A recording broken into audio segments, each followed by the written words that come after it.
Welcome to another edition of the Business and Personal Podcast, where we bring you closer to the people that you spend your hard-earned dollars with. And today we're joined by Julie Feldman. She's a nationally recognized dietitian, nutritionist. She's has 20 years of experience. She's done speaking around the country, so very well versed in this topic. And I think it's an awesome time to bring her on here and educate the public. So first of all, Julie, how you doing? And thanks for joining today. Hi, I'm great. Thank you so much for having me. So I know you started in this field really at 12 years old, where you were became interested in it. So just Yes. kind of tell I didn't people. violate any child labor laws or anything at 12, I promise. But yes, I did sort of become interested in health and wellness at a pretty young age. Grew up in a great family that wasn't necessarily blessed with the best of genetics, let's just put it that way, in terms of weight. As we know, genetics is one of the things that plays a role in weight and health overall. So as a middle school kid, I was pretty significantly overweight. And as one could imagine, that wasn't super comfortable for a 12-year-old girl to feel that way. And for me in high school, I just knew that I needed to do something, or really wanted to do something to feel better. And I started to exercise regularly and think about what types of foods I was eating. And it pretty quickly became a passion for me. And I knew that I wanted to go into a profession that I would be able to help others kind of address this issue in a meaningful way and in a emotionally sensitive way, because it wasn't always treated the best when I was a kid, not by my family, but by healthcare providers. And so I really wanted to find an avenue to be able to help people with a sensitive approach. And yeah, so I pursued that in undergrad and into graduate school. And this is actually my 21st year in practice. And I know you've helped a ton of people, and it's been super impactful. And we'll touch on some of those stories later. I'm very interested to hear some of those. But in 20 years, you've seen a lot of things, a lot of changes, and just different things that have impacted our country over that period of time. And we look back at this past year, obviously with the pandemic. When people are stuck at home in quarantine, that's a time for bad habits to get started. Where I can imagine your services are needed more than ever right now. And that's part of the reason that I'm bringing you on here. So tell me maybe what you've seen even in the last year. Sure. That's happened. Yeah. So I know a lot of people have been negatively impacted business-wise during COVID. I suppose I'm very grateful that I'm grateful personally to be very busy during this period of time, because I think some people have some extra time to be able to address some personal issues that they know they've always had, but because we're usually running and going and doing that, they just don't ever create that time to be able to do things for themselves. So I think a lot of clients came to me as new clients over these last 10 months because they found themselves with some opportunity to do so. But also when our emotions are on high, which we all have experienced since last March, we rely on a lot of different coping skills to kind of get us through those moments. And for many people, a very common coping skill is either using food or being really restrictive around food or exercise. And on either end of that spectrum, those things are not desirable and don't really contribute to our overall health. So this has been a particularly challenging time for people with diagnosed eating disorders, whether that's a restrictive type of eating disorder like anorexia or something like a binge eating disorder.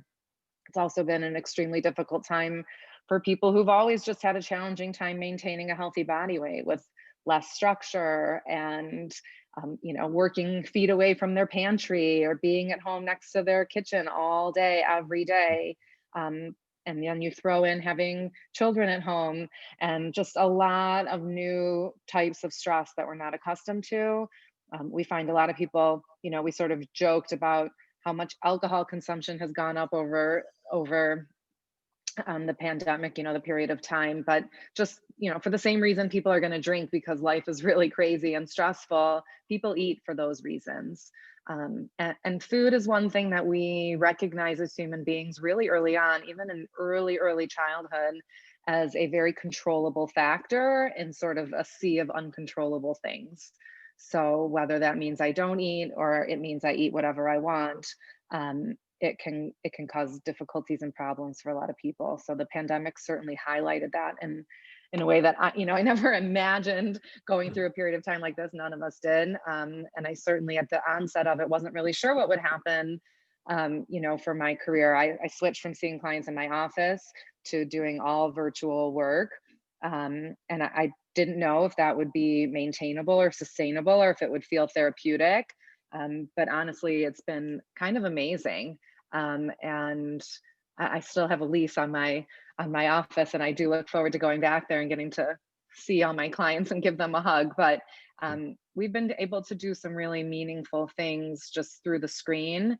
And there is something to be said for just the time savings involved. Someone can just jump on a call and be there for 30 minutes or 60 minutes and get right back to their stuff versus it taking a half hour to get to an office and then a half hour to get back. It's much less disruptive, I think, to do some of these self-care things virtually than it is under normal circumstances when somebody has to go in and out of an office.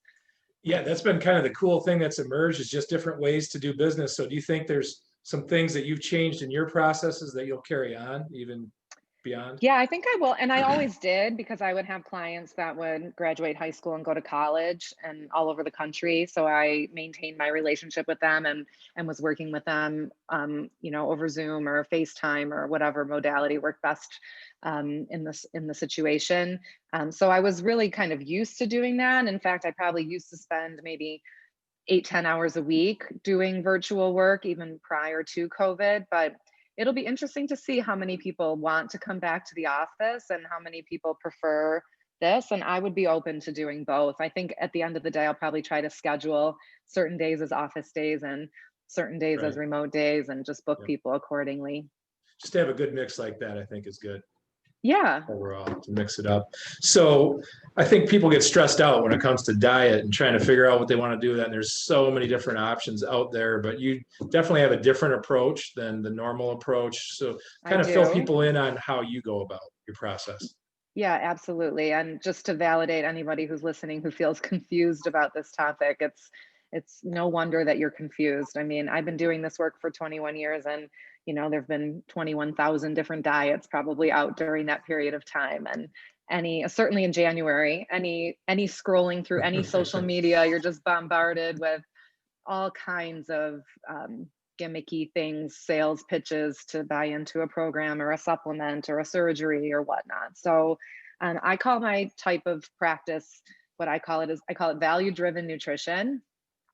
And for me, that's sort of layering two main components together. The first is nutrition science. So I do have my master's degree in nutrition and do a lot of continuing education and studying around nutrition and the latest studies. And I really practice what would be considered evidence-based medicine. So I'm not just, reading an article in Women's Health magazine and then telling my clients to do something from an article. Everything is really coming from high quality studies and based on lots and lots of literature and research. So that's sort of the nutrition science layer, and understanding somebody's medical history. I've been doing this work for a long time, so I know all the medications, I know all your lab values, so I'm able to synthesize all of that information and come up with a plan that fits your needs. And nutrition is certainly not a one size fits all type of a system. So you might hear from your sister or your friend that this is working for them or that is working for them, and we're all so unique in that way. So the nutrition science part is huge,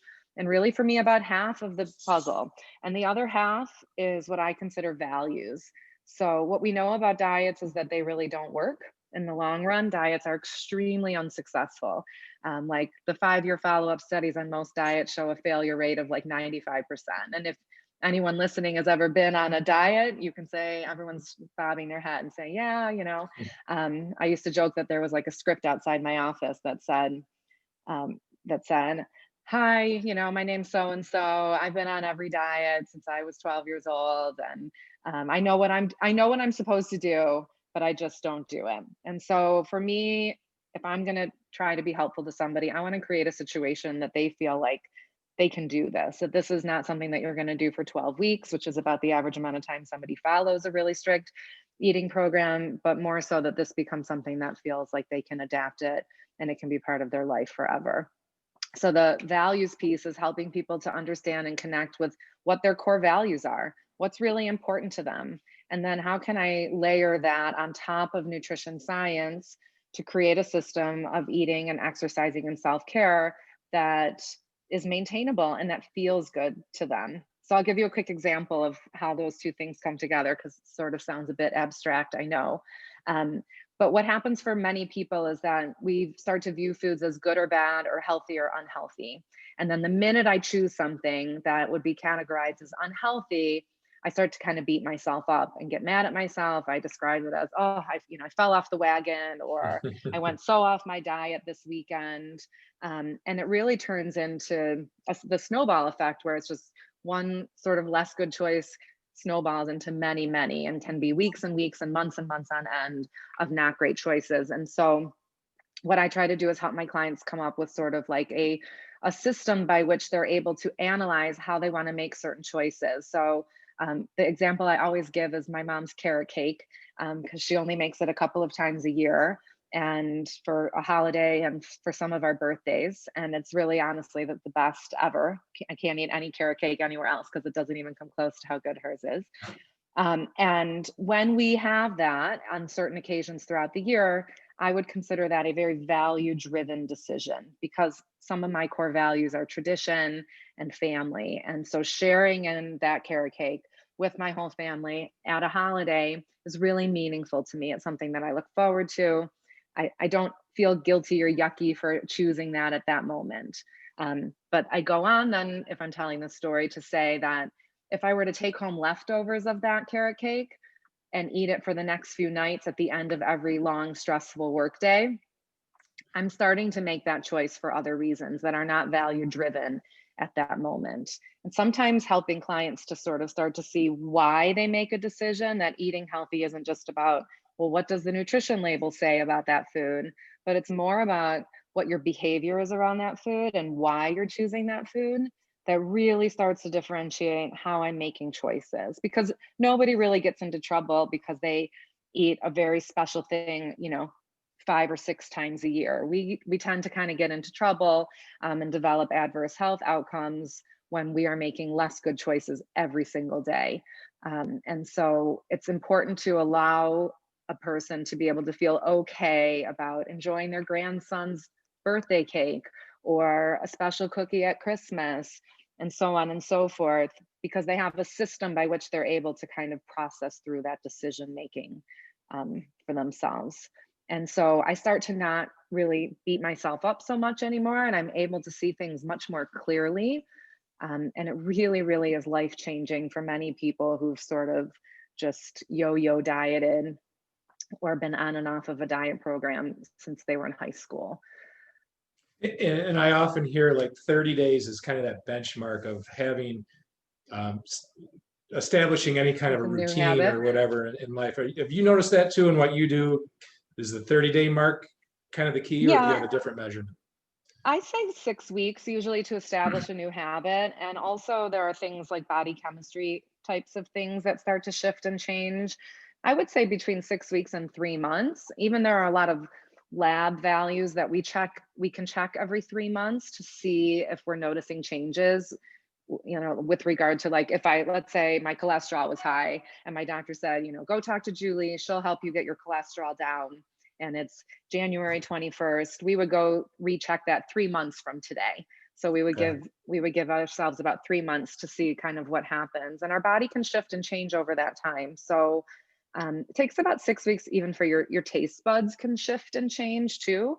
So if you're a person who's used to adding salt to everything, or adding butter to everything, or adding sugar to everything, and we start to make some of those changes, takes about 6 weeks for my body to kind of get adjusted and start to crave some more, some less salty, less fatty, less sugary type items.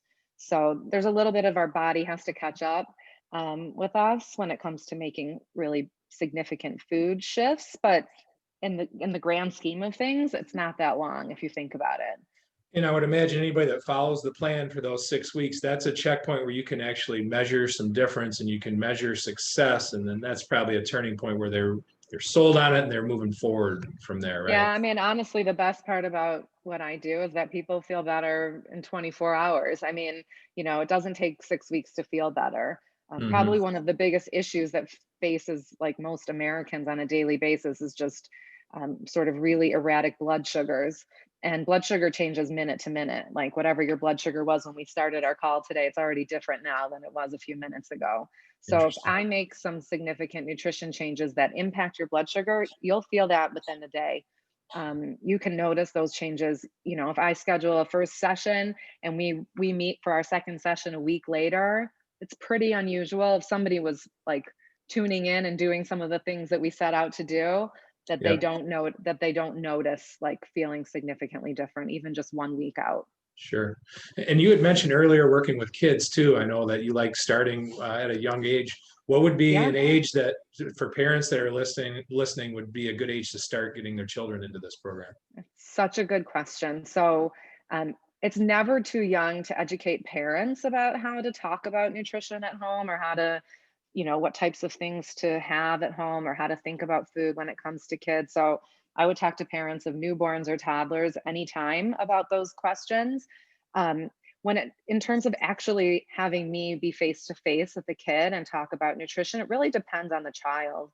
So, we really try to our goal is to not make food into a whole ordeal, so if we start to medicalize food or have lots of big conversations around food really early on, we run the risk of creating an issue where maybe there wasn't going to be one.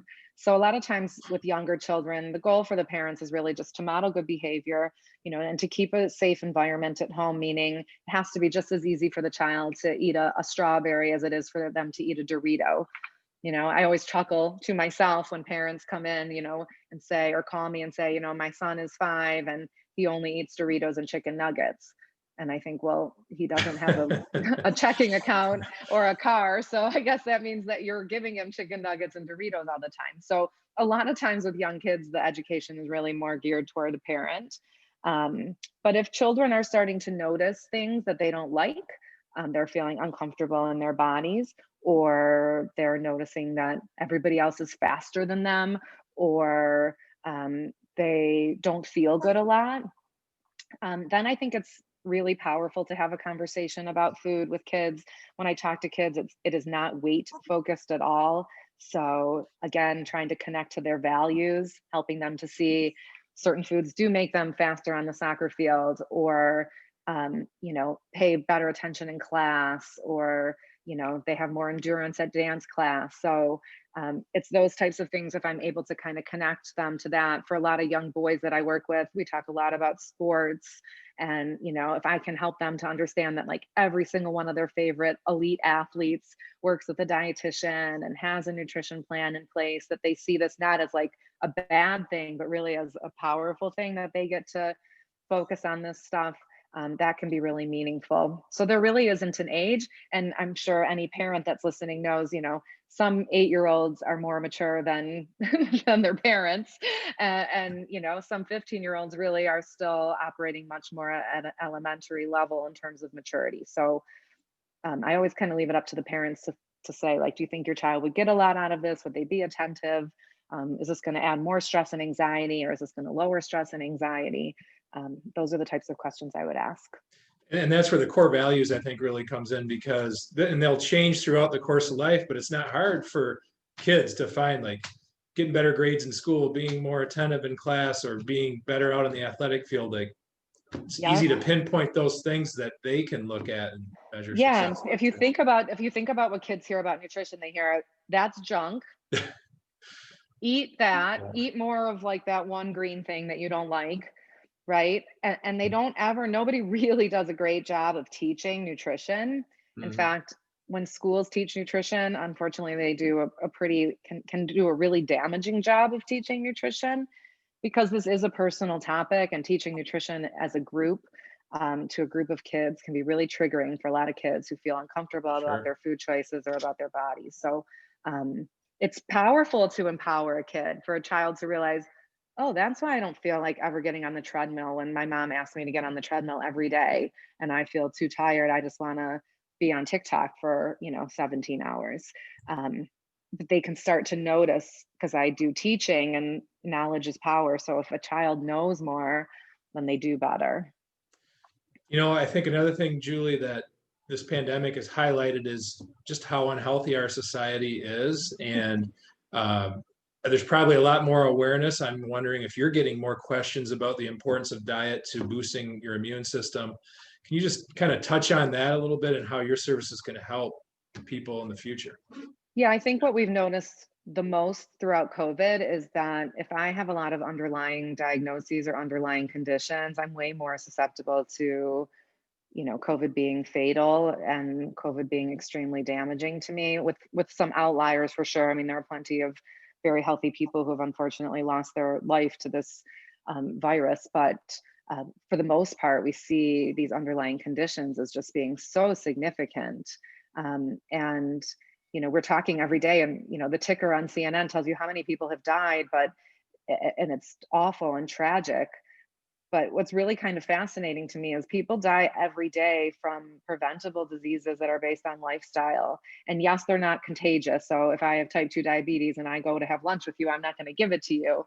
But um, people die all of the time. We're losing so many people, and these diagnoses are happening at younger and younger and younger ages. Things like high blood pressure and elevated blood sugars and elevated triglycerides and elevated cholesterol. I mean, I'm sure when I went to the pediatrician, they didn't check our cholesterol.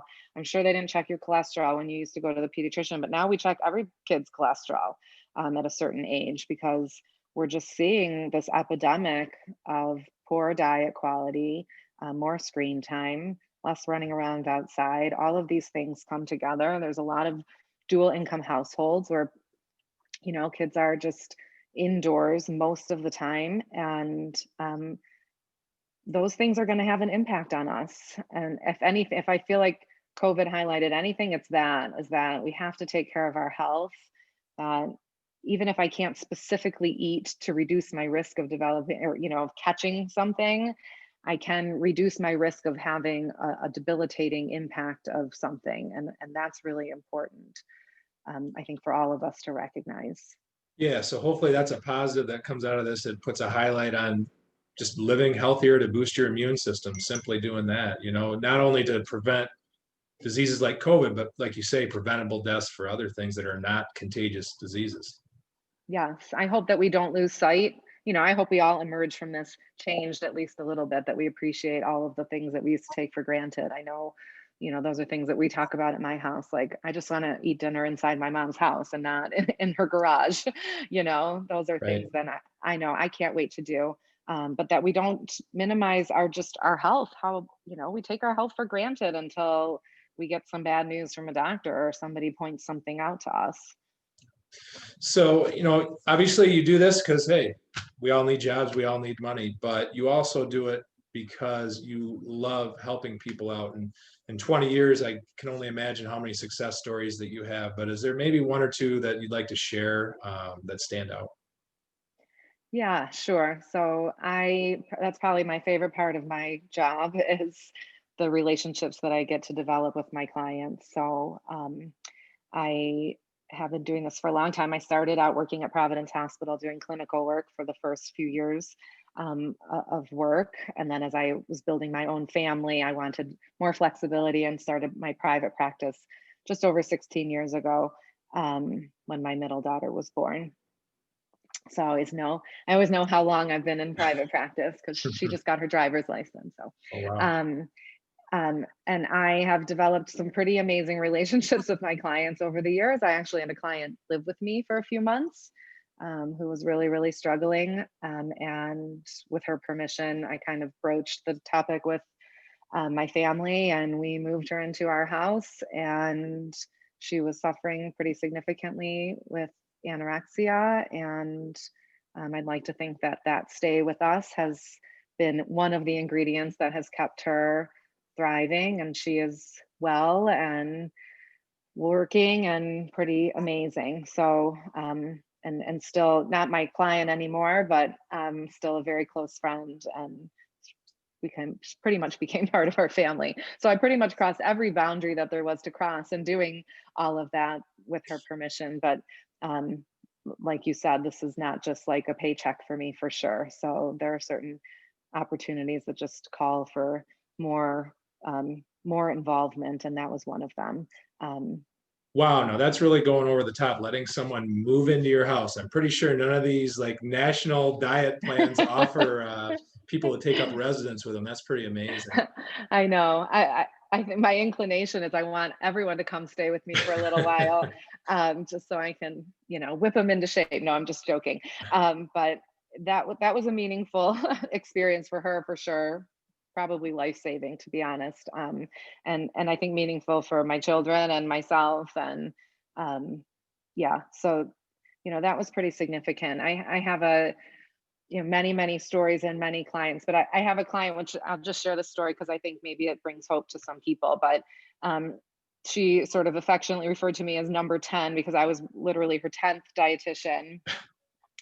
And she had dealt with a lot of trauma in her life, and I really do provide what's considered trauma-informed care. So I'm well versed in dealing with trauma and understanding how to provide care in that type of a setting.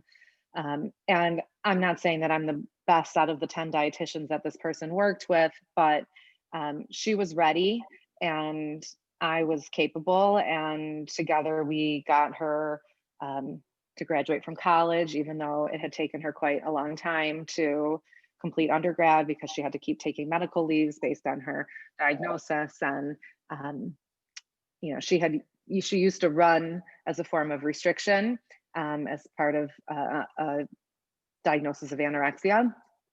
But we got her healthy. We got her to the place where she can run because she loves to run, and she has healthfully run marathons since. She has finished graduate school. She's working. She's engaged. I mean, these are things that when I met her were not possible. And I love that story because I think many people, if you had gone to 9 other dietitians, it's so easy for us to kind of lose hope or think like I'm a lost cause or this isn't going to work or why bother. But if you show up and you're willing to get uncomfortable, like you mentioned, getting out of our comfort zone, pretty amazing things can happen. Just 2 awesome examples there. I'm sure you could go on and on and on, but I think that helps people give an idea of the personal touch that they get with you and the difference that can make. Yep. So Julie, I'm sure there's a lot of people out there that are interested in at least talking to you and consulting and getting your help. What's the best way for them to reach out to you? So you can visit my website, which is thrivenutritioncounseling.com. And you can also reach me at my office number. It's just 248-464-0076. And you can easily contact me from my website. And I'm on Facebook and Instagram and all of those good things. All right. So pretty easy to get a hold of you. Really appreciate you coming on. I mean, what you do Thank you always, so much. what you do is always important, but like right now, more important than ever, in my opinion. So I appreciate that so much. And I would tell anybody, you don't have to be having a problem to seek out help with nutrition. I think even just one session with somebody can be really enlightening and shed some information. And just even if you don't change anything after that appointment, I think it feels good to know that you're on the right track and, that you're not taking supplements that are potentially hurting you or harming you or wasting your money, or not buying foods that you are convinced are healthy and you find out, oh my God, I had no idea that this had this in it or this had that in it. So any one of us would benefit from doing a nutrition inventory and just kind of taking a look and seeing how things are going. Well, great stuff, Julie. Thanks again for coming on. Thank you so much. You have a great day. You too.